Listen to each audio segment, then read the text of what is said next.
What's up, guys? So today we got Amazing Spider-Man #1. Not really #1. Really, it's number 802. And this is a little late. I've had this book for a little bit. I haven't done a review on it. And I know at least the second issue's out already. So I'm a little late to this, but it's a decent book, and I had to give it a review. And so so we start off. The Dan Slott era is finally done. Dan Slott, however you felt about him, definitely controversial, but he put in some good work, but also some not so good work. And he's definitely been stopping his Twitter rants and stuff like that. I haven't seen anything come out of Dan Slott for a little bit. But anyway, so you got a new guy, Nick Spencer. And supposedly he's a horrendous SJW, but this book is actually pretty decent. I will give him that. And then then we got art by Ryan Ottley. I hope I say that right. And his art is very, very good in this. We start off with a great cover that wraps around to this. So there's a nice, good wraparound cover. What's cool about this book is that it's basically the number one thing. Ryan's art. He draws Peter Parker the way he should, and not like this feels like the Peter Parker from the 70s. I'll get more into it soon. Not the wussy hipster that beta male, as some people will say, and during the Dan Slott era with the "Ask Me About My Feminist Agenda" shirt that he was wearing and stuff like that. So they start off, and you got him and Mary Jane up on the Empire State Building, and it looks to be very, it's some decent writing talking about, it feels safe when we're together, blah blah blah, and boom, and literally boom, and he's woken up. So Peter now is living in an apartment with a villain, Boomerang, and Boomerang's like this. All of a sudden, is this guy who's sitting here playing on Call of Duty, literally Call of Duty Latveria. Actually, it says right there. It's like, oh my gosh, that's so funny. And then he's also with Randy Robertson, Joe Robertson's son. So he's still kind of in the gutter, but not like on the couch with his girlfriend, pathetic. So he's just kind of yapping about that, not much to say. And we start off with a huge full spread panel, if you want, not even a panel, just full spread art. And I'd say, I really like this page. To me, this is so weird because it's the most random conglomeration of heroes ever. You got Iron Man, Captain America, Doctor Strange, Thor, Rogue, Daredevil, Jean Grey, Gambit, Iron Fist, Black Panther, Old Man Logan, and Thor. Okay, that is like the weirdest thing ever because you got X-Men, Fantastic Four, Avengers, and Defenders all thrown together into one, and of course not classic Defenders. I miss the old school stuff. But anyway, and then you also got Vision and Black Widow, Captain Marvel, but luckily it's like only one panel. You got Guardians of the Galaxy, She-Hulk, I almost said Iron Fist, Hawkeye, Luke Cage, and Human Torch. So basically what it is that it kind of starts out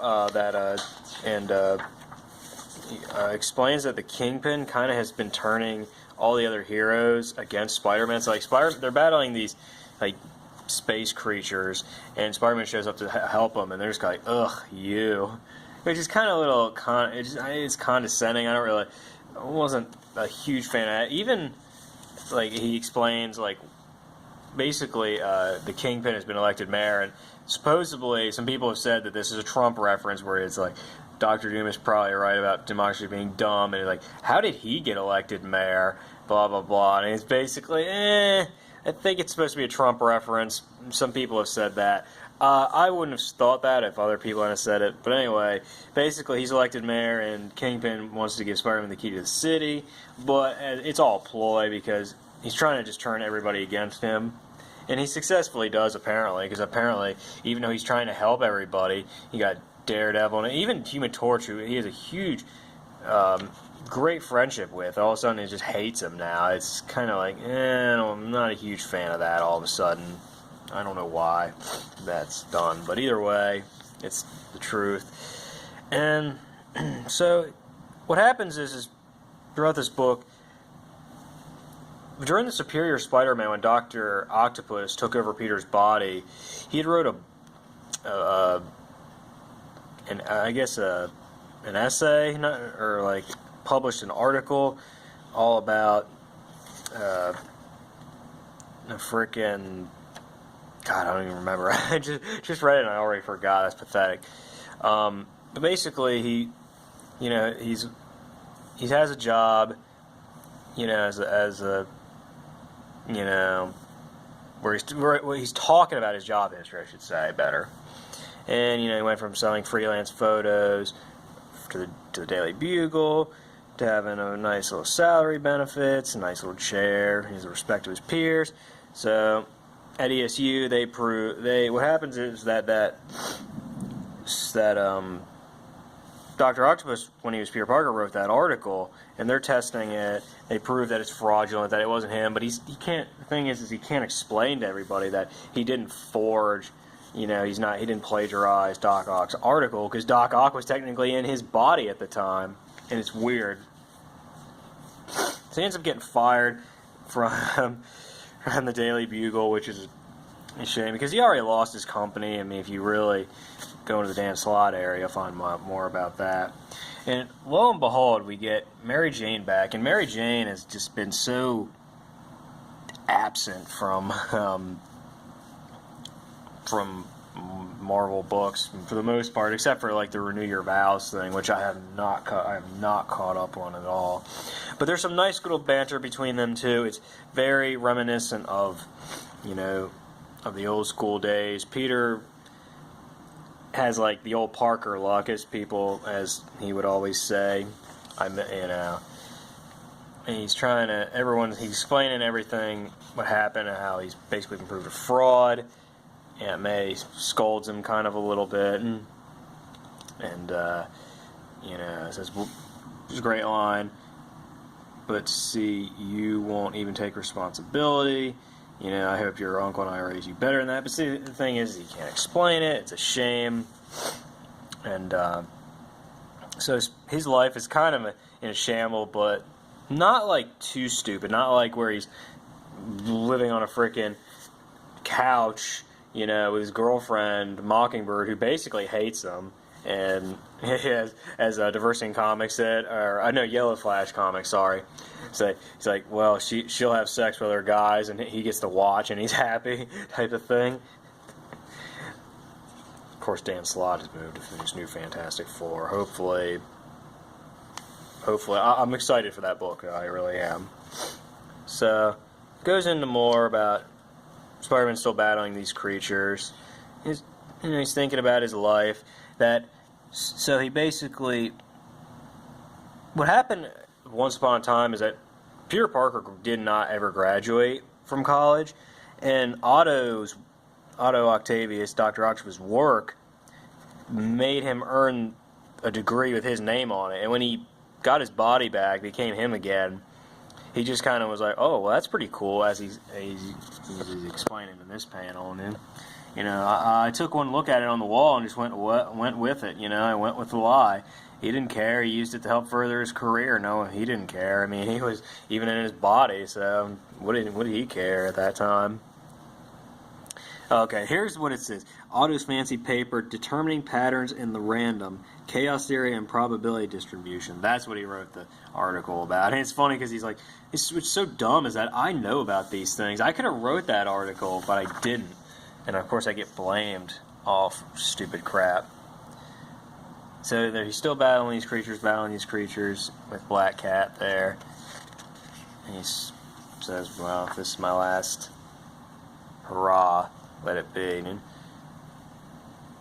some very good artwork. And then he finally figures out that this is probably all facade. Something's not right. Maybe there's some type of device or something bringing the creatures here. He finds out Mysterio is the main reason for it.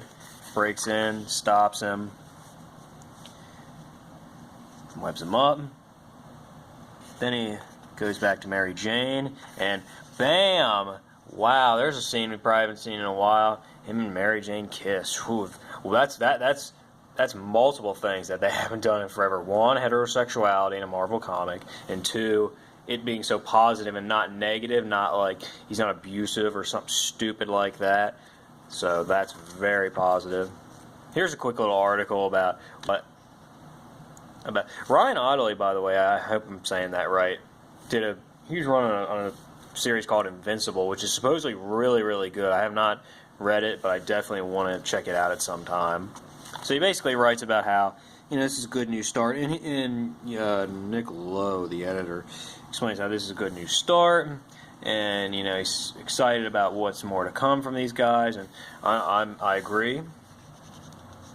And then the rest of the issue is kind of Mysterio explaining his origin.